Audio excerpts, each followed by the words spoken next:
മറഞ്ഞിരുന്നാലും മനസ്സിൻ്റെ കണ്ണിൽ മലരായി വിടരും നീ. പൊളിഞ്ഞിരുന്നാലും കരളിലെ ഇരുളിൽ വിളക്കായി തെളിയും നീ. മറഞ്ഞിരുന്നാലും മനസ്സിൻ്റെ കണ്ണിൽ മലരായി വിടരും നീ.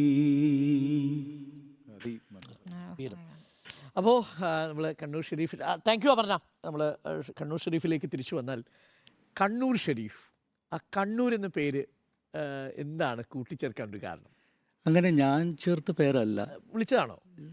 ഇത് അങ്ങനെ വന്നു എന്നുള്ളതാണ് സത്യം. കാരണം ആദ്യം പാടിയ ഒരു കാസറ്റിൽ എൻ്റെ ഒരു പാട്ടുണ്ടായിരുന്നു. ആ പാട്ടിലാണ് ശരിക്കും കണ്ണൂരിന് പേര് വന്നത്. ഓ, അതൊരു സ്റ്റൈലായിരുന്നല്ലോ അല്ലേ? ഇപ്പൊ എരഞ്ഞോളി മൂസ ഓരോ സ്ഥലം ചേർത്തിട്ട് പേര്. കണ്ണൂർ എനിക്ക് തോന്നുന്നു ആ ഭാഗത്തുള്ള ആൾക്കാരൊക്കെ ഈ നാടിൻ്റെ പേര് വിളിക്കാറുണ്ടെന്നും തോന്നുന്നു.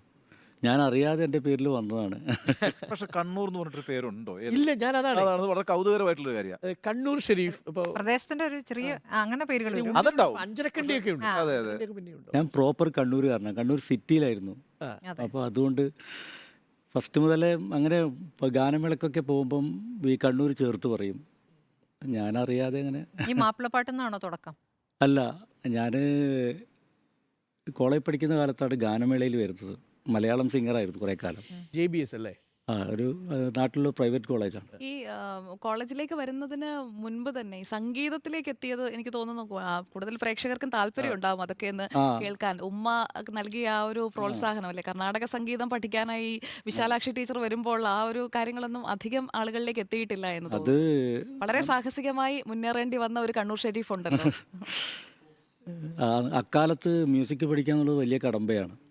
അപ്പോൾ ഉമ്മ സപ്പോർട്ട് ചെയ്യുന്നുള്ളതാണ് സത്യം. വാപ്പ 4-ാമത്തെ വയസ്സിൽ മരിച്ചു. അപ്പോൾ ഈ എന്താ പറയുക, ടീച്ചർ പാടുന്ന കേട്ടപ്പം വീട്ടിൽ വന്ന് പറഞ്ഞതാണ്, മോനെ പഠിപ്പിക്കാം, നല്ല ഭാവിയുണ്ടെന്നൊക്കെ പറഞ്ഞിട്ടാണ് എന്നെ പഠിപ്പിക്കാൻ കൊണ്ടുപോയത്. ടീച്ചർ അല്ല, ഉമ്മ പറഞ്ഞു നല്ല കാര്യമല്ലേ, ടീച്ചർ നല്ലതല്ലേ പറഞ്ഞു കൊടുക്കൂ എന്ന് പറഞ്ഞു. അതാണ് മുസ്ലിം വീടുകളിൽ നിന്ന് പൊതുവെ അല്ലേ ക്ലാസിക്കൽ പഠിക്കും. അക്കാലത്ത് കുറച്ച് പ്രയാസമാണ്. അത് ഉമ്മ മുൻകൈയെടുത്ത് സമുദായത്തിൽ നിന്ന് എന്തെങ്കിലും എതിർപ്പുകളോ അങ്ങനെ ഒന്നും ഉണ്ടായില്ല. പക്ഷെ ഒരു കോൺഫിഡൻസ് ഉണ്ടായിരുന്നു അല്ലേ? അല്ല, എനിക്ക് പാടുന്നവരിൽ വളരെ കുറച്ച് പേരല്ലേ കാണത്തുള്ളൂ. എനിക്ക് സംഗീതത്തോട് ഒരു അടങ്ങാത്ത ഒരു ക്രൈസ് ഉണ്ടായിരുന്നു. അത് അത്ര തന്നെയാണ്. വീട്ടിൽ പിന്നെ സംഗീത കുടുംബമാണ്, വലിയൊരു തറവാടാണ്. അപ്പോൾ എല്ലാ ആൾക്കാരും മ്യൂസിക് ഉണ്ട് എല്ലാവർക്കും. വീട്ടിലെപ്പോഴും ഇങ്ങനെ റഫി സാഹബ്, മന്നാടെ, കിഷോർ കുമാർ, ഈ ഹിന്ദി പാട്ടുകളുടെ ഒരു ഇതാണ് കൂടുതൽ കേൾക്കുക.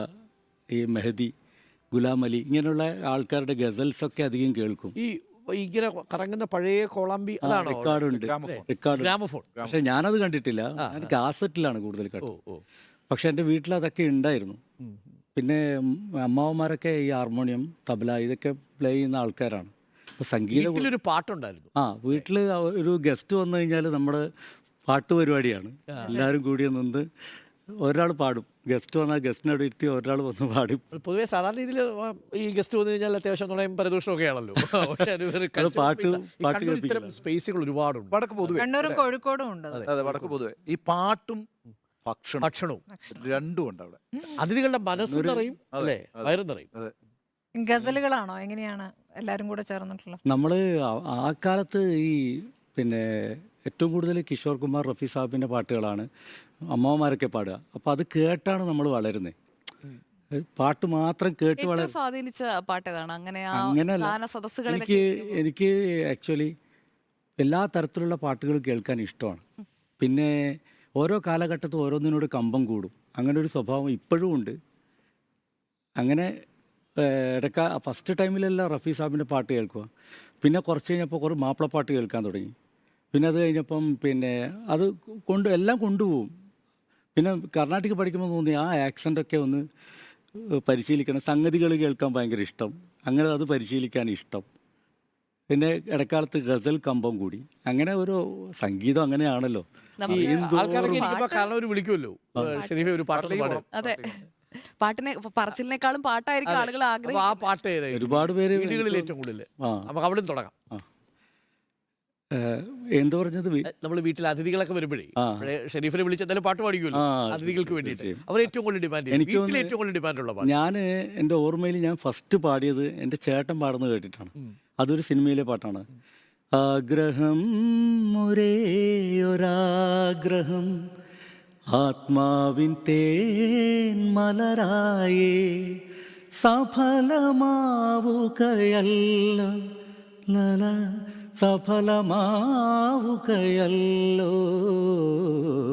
ആഗ്രഹം ഒരേ ഇതാണ് ആദ്യം ഞാൻ ഒരു 4 വരി വൈഹാട്ടാക്കി പാടിയത്. ഞാൻ കേട്ടിട്ടുണ്ട്. Black and white കാലഘട്ടം. എത്ര ആള് കേട്ടിട്ടുണ്ടെന്ന് അറിയില്ല. Black and white അല്ല സീരിയസ് അല്ല ഇന്നത്തെ ജനറേഷൻ കേട്ടിട്ടോന്ന് അറിയില്ല. ആഗ്രഹം എന്നാ സിനിമയുടെ പേരും തോന്നുന്നു. അതിനകത്തൊരു ടൈറ്റിൽ സോങ് ആയിട്ട് എനിക്കിത് ഞാൻ സത്യം പറഞ്ഞാൽ 70s പാട്ടുകൾ ഇഷ്ടപ്പെട്ടാല് കേൾക്കുന്ന ഒരു പ്രത്യേക തരം അല്ലേ, ഒരു ഒരു ശൈലിയുണ്ട്. കാലഘട്ടത്തിന്റെ പാട്ടാണ്. ഭയങ്കര ഭംഗിയുള്ള ഒരു പാട്ടാണത്. അതെ അതെ 70s ആണോ 80s ആണോ? ഇത് 80s 80s ആണ്. 80s ഇപ്പൊ ഈ ഹിന്ദി പാട്ടിന്റെയും ഗസലിന്റെയും ഒക്കെ ഒരു പശ്ചാത്തലമുണ്ട്. പക്ഷെ പിന്നെ ഇങ്ങനെ ഈ വളരെ പെട്ടെന്ന് ഫാസ്റ്റ് ആയിട്ടുള്ള ഈ മാപ്പിളപ്പാട്ടിലേക്ക് മാപ്പിളപ്പാട്ടിലേക്ക് വരിക എന്ന് പറഞ്ഞാൽ മലബാറിൽ ഏറ്റവും കൂടുതൽ കിട്ടുക മാപ്പിളപ്പാട്ടുകളൊക്കെയാണ്. മലബാറിൽ മാപ്പിളപ്പാട്ട് ഭയങ്കര സ്വാധീനമുള്ള സ്ഥലമാണ്.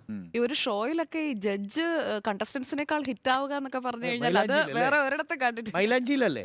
എന്താ സംഭവം അത്? മൈലാഞ്ചിയിലാണ് കണ്ണൂർ ഷെരീഫ് ടെലിവിഷനുകളിലൂടെ ഏറ്റവും കൂടുതൽ ഹിറ്റ് ആവുന്നത്. മൈലാഞ്ചി ഷോ അതിനു മുൻപ് വേദികളിലെല്ലാം വേദികളിൽ അങ്ങനെ. സൂപ്പർ സ്റ്റാർ ആയിരുന്നു. പക്ഷേ ടെലിവിഷനിലെ മൈലാഞ്ചി എന്നൊരു പ്രോഗ്രാം ആയിരുന്നു ഹിറ്റ് ആക്കുന്നത്. പിന്നെ സരിഗമപ്പാല് വന്നു. ഇപ്പൊ മൈലാഞ്ചി കൈരളിയിലെ സ്റ്റാർ സിംഗറില്. അതെ. അല്ലേ കൈരളിയിലെ മൈലാഞ്ചി ഏഷ്യാനെറ്റിലായിരുന്നു. ഏഷ്യാനെറ്റിലായിരുന്നു. സോറി.